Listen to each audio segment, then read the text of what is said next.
Elizabeth stood frozen in the staff room, her school bag slipping from her shoulder as Mr. Leonard reached behind her to close the door. "No one's going to believe you if you talk," he whispered, eyes cold. "So don't bother." She didn't speak. She couldn't. Not because she didn't want to, but because for the past 6 months, she'd tried. Once to the school nurse. Once to her father. Once to herself in the mirror. No one heard her. No one saw her. Until that day, when a quiet boy with a cheap phone and a sharp instinct finally pressed record. And that's where everything began to unravel, in a story no one ever thought could happen to a girl like Elizabeth. Rich. Invisible. Trapped in silence. Before we go on, please don't forget to like this video, subscribe to the channel and drop a nice comment. It would really mean a lot to me, thank you. From the outside, Elizabeth's life looked perfect. She lived in a large, beautifully furnished house in the heart of the city. Her clothes were always new, her gadgets top of the line, and her school fees were never delayed. But behind the gates of luxury, the silence in her life was deafening. Elizabeth had lost her mother when she was just 6. Her father, Mr. Collins, a wealthy business tycoon, was rarely ever home. If he wasn't traveling for work, he was busy attending dinners, meetings, or relaxing at private resorts.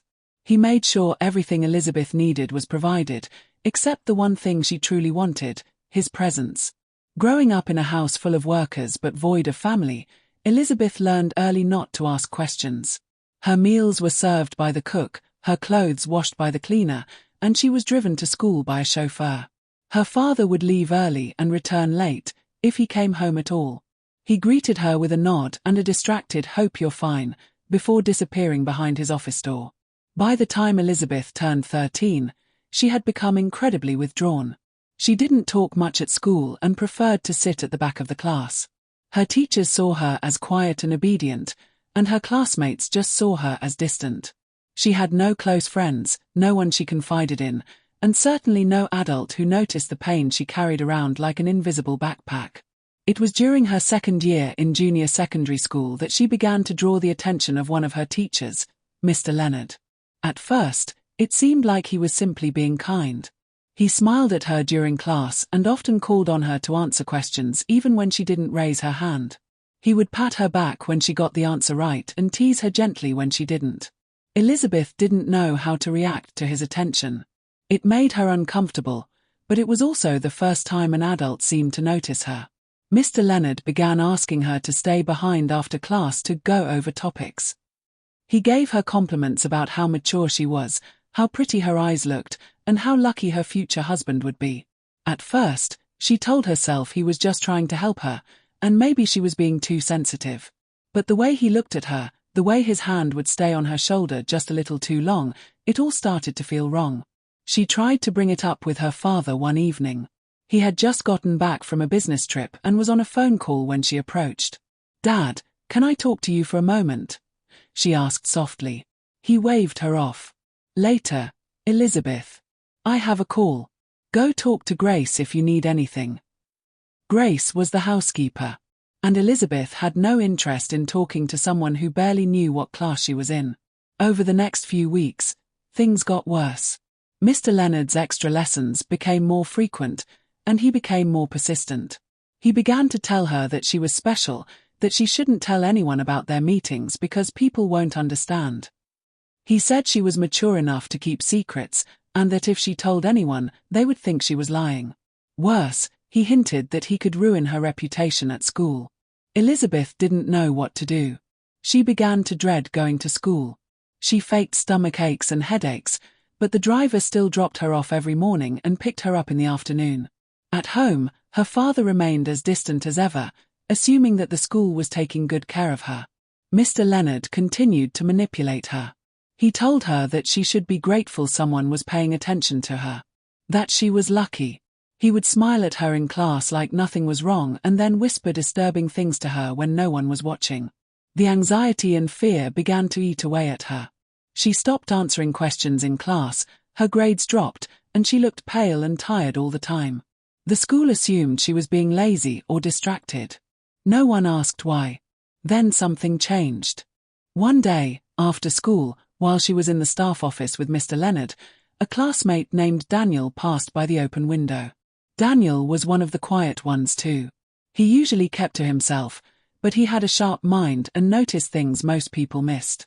That afternoon, he saw something strange: Elizabeth sitting stiffly at a desk while Mr. Leonard leaned over her, speaking too closely.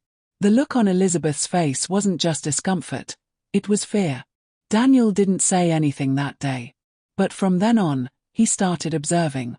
He noticed how Elizabeth avoided eye contact with the teacher, how she flinched whenever Mr. Leonard entered the class, and how she looked sick every Monday morning, after the weekend when she had to face school again.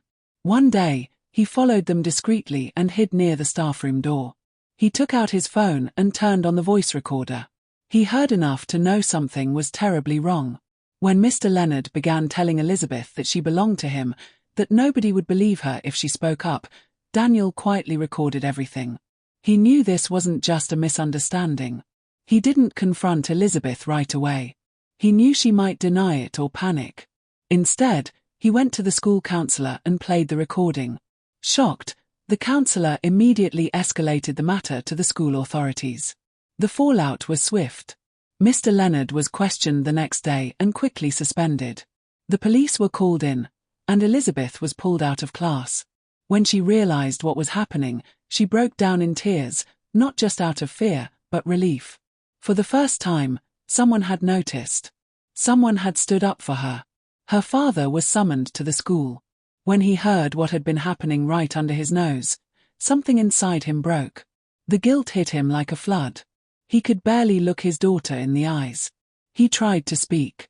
"Elizabeth, I didn't know. I swear I didn't know." But the words felt empty. That evening, for the first time in years, Elizabeth saw her father cry. He took her hand and promised that he would be there, really be there. He pulled her out of the school immediately and arranged for her to be seen by medical professionals. She was placed in therapy and given the space to heal. In the months that followed, Elizabeth began to change. Slowly, she started speaking more in her sessions. She still didn't say much at home, but there were small signs, like joining her father for breakfast or sitting next to him in the living room while he worked. Her father had changed too. He cut back on his travels, brought his meetings home, and checked in on her every day. Daniel, the quiet classmate who had saved her, remained in her life. They never became close friends, but there was a quiet understanding between them, a bond built on trust. Mr. Leonard was prosecuted and found guilty. His actions were finally exposed for what they were, and he lost not only his job but his freedom. Elizabeth's story didn't fix itself overnight. Healing was slow, and there were bad days. But for the first time, she wasn't alone. Her father stood by her side, listening, learning, and showing up. And though she couldn't forget everything that had happened, she was finally free from the fear that had once gripped her every day. Because someone had noticed. Because someone had cared. Because she finally mattered, not for her grades, not for her silence, but for who she truly was.